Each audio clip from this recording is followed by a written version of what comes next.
Hey, it's the Savvy Nomad team here again.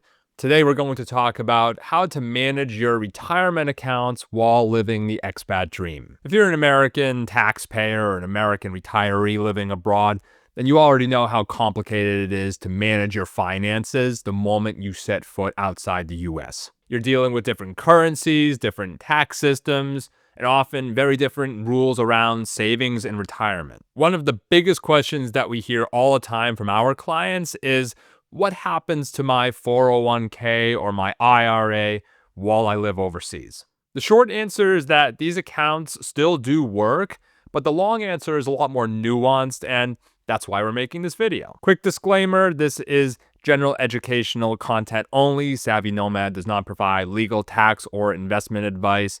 Make sure you always talk to a qualified professional before making any decisions. Now, without further ado, let's dive in.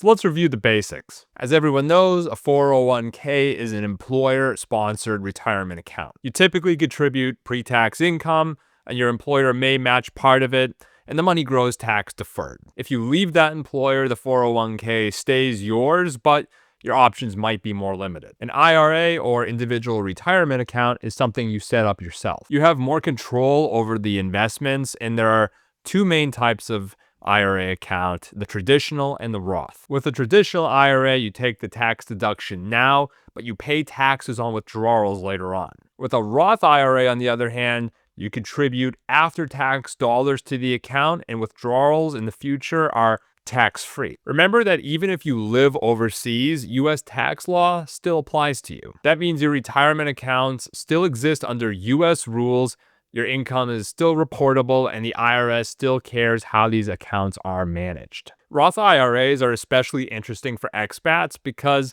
tax-free income in retirement can be extremely valuable if you're living in a high-tax country later on in life. However, that's not always the case. While US tax rules definitely apply, your host country's tax rules might also apply. That creates a risk of double taxation on your retirement if you're not careful. Some countries tax US retirement distributions, other countries don't. Some countries respect Roth accounts, others don't respect them. There's 195 some odd countries in the world, which means 195 different tax systems, so it's something you need to consider and do the research. One universal issue is accessing your accounts while living overseas. Some US financial institutions restrict accounts for clients living abroad. Others won't even allow new investments. Some institutions will freeze your account entirely if they discover that you're using a foreign address. And because these accounts are denominated in US dollars, exchange rates matter. Your retirement might look great in US dollars, but it could fluctuate substantially in terms of the local currency. So that brings us to one of the most important and overlooked topics for expats, and that's maintaining a US address and US bank account. Most US banks and brokers are required by law to have a verified US residential address on file. This comes from the Patriot Act and Know Your Customer rules. Without a valid US residential address, your retirement accounts can be restricted or even closed. Policies vary by firm and by country, so before you move, you need to verify with your brokerage and find out what they allow. Quick plug for ourselves here, a valid US residential address is a service that we at Savvy Nomad can provide, so if you're interested, check out the link in the video description and use the code YouTube for a special discount.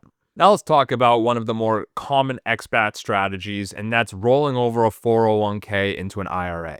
For many expats, this can be a smart move.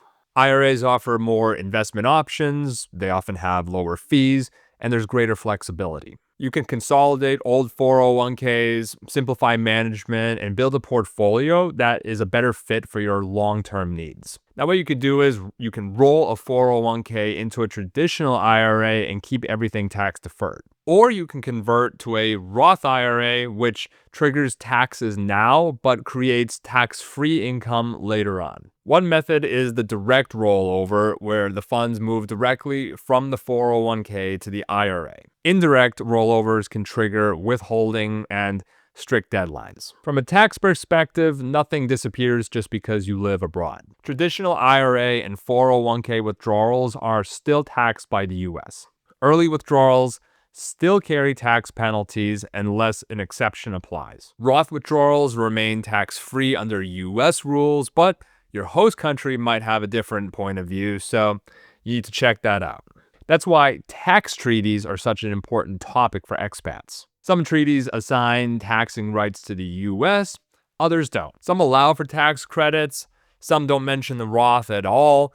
It just depends. So make sure you seek out advice from a professional who specializes in your host country's tax laws. When it comes to the US side of the equation, foreign tax credits can help prevent double taxation, but only if you document everything correctly. State taxes can also be an issue if your old state considers you domiciled there. We have a lot of content about the different tax breaks that are available for expats and how to move your state domicile, so check out the rest of our channel. Now let's talk about contributions while living abroad.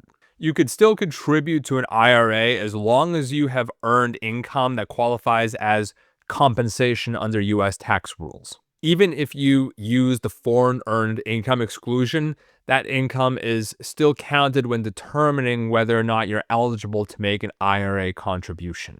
In other words, claiming the foreign earned income exclusion does not automatically prevent you from contributing to an IRA, but eligibility calculations are technical and depend on how your income and exclusions are reported. If you work for a US employer abroad, you may still be eligible for a 401k. Contribution limits remain the same and employer matches still apply. Now, foreign pension plans, those do introduce another layer of complexity. Many are treated poorly under US tax rules and they may require additional reporting. Some are considered foreign trusts, some receive treaty protection, some don't receive any protections. Foreign accounts may trigger afar and Form 8938, so make sure you don't neglect those requirements. And again, check with a qualified professional to find out exactly what the rules are. Bottom line here is that living abroad means you need to be more intentional, you need to be more proactive when it comes to managing your retirement. 401ks and IRAs, still very powerful tools for any retiree, but if you're living the expat life, you got to know the rules in your host country.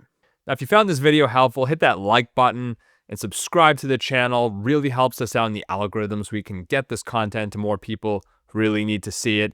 And don't forget to sign up for our free weekly newsletter, Americans Abroad. Link is in the video description. Thanks for watching, and we'll see you in the next video.